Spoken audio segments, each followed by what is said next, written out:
አሰላሙ አለይኩም ወራህመቱላሂ ወበረካቱ። የዩቲዩብ ቻናል ተከታታዮች እንዴት ናችሁ? ሰላም ናችሁ ወይ?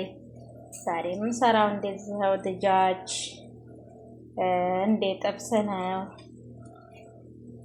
ሰብስክራይብ አድርጉ ቤተሰብ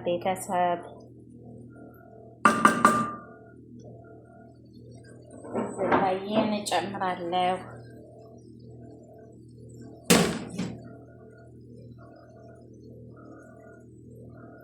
ብዙ ጊዜ የሚፈልጉት የኔ ሰው እንደዚህ አይነት ምግብ ነው። ከፊት ነው የሚፈልጉት አብዛኛውን። ያው ይሄን እጨምራለሁ።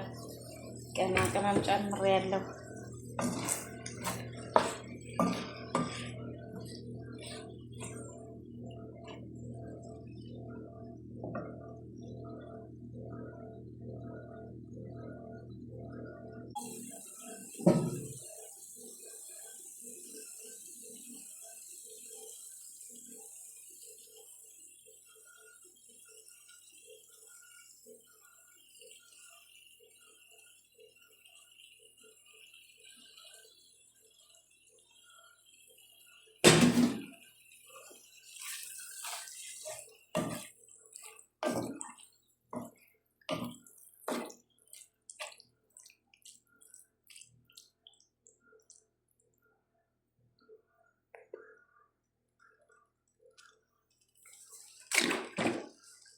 كريم طبعا